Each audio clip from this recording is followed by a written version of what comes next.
I wanted to give you a little tip du jour, tip of the day. And this first tip I'm going to give you comes from a little focus program I have called Top Investor Mistakes. Sometimes I call it How to Lose Millions in Real Estate. My wife Shano and I have over the years kept track of all the mistakes we've made and all the mistakes we've seen other people make. And we've actually put them down in a little program we call Top Investor Mistakes, because I always like to say it's easier to learn from other people's mistakes than your own, and it's a lot less expensive.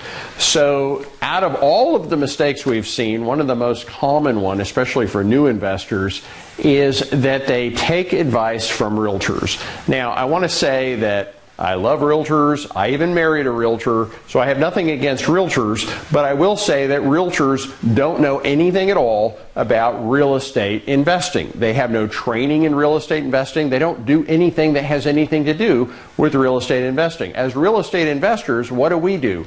We fish in a different pond. It's a smaller pond, but there's much bigger fish. Realtors, on the other hand, find you houses out of the MLS. By definition, that is the retail pond. If you want something that is exactly this big and this much money and this many bedrooms and bathrooms in this neighborhood, in this school district, whatever, you give a very detailed spec to a realtor and they find you a retail property that matches that spec. But the MLS does not have wholesale deals. Even when banks foreclose on properties, all they do is they put them in the MLS. And by the way, the banks don't tell the realtor, sell it fast and cheap for whatever you can get. The bank tells the realtors that sell even the foreclosure properties on the MLS, sell it for as much as you can possibly get for the property. So if I haven't made the point well enough, let me give you another analogy. Let's say that you wanted to be buying a sweater. So if you wanted to buy a sweater, you might walk into JC Penneys and go up to the girl behind the counter and say, I'd like to buy a sweater. And that girl behind the counter would show you the red one and the green one and the blue one, and you'd pick the sweater you want. Great. You just bought yourself a retail sweater. Let's say you'd now like to get into the wholesale sweater business. You want to buy sweaters 50 cents off. You want to do import-export. You want sweaters from China.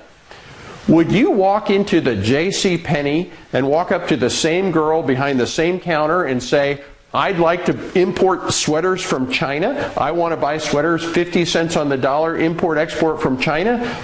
The girl would look at you like you're crazy. She doesn't know anything at all about selling you sweaters from China. You want the retail sweater, you went to the right place. You want the wholesale sweater, they don't know a thing about it.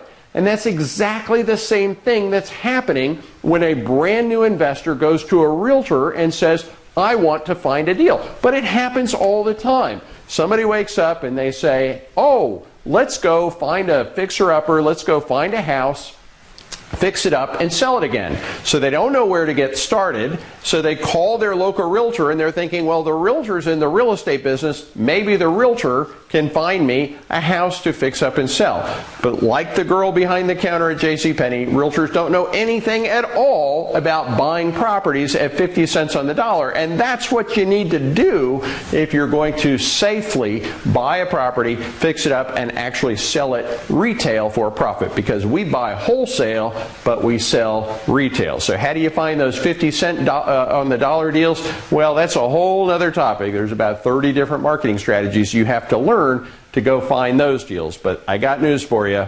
They're not in the MLS. So that's my tip of the day. I'm Phill Grove. Thanks, everybody.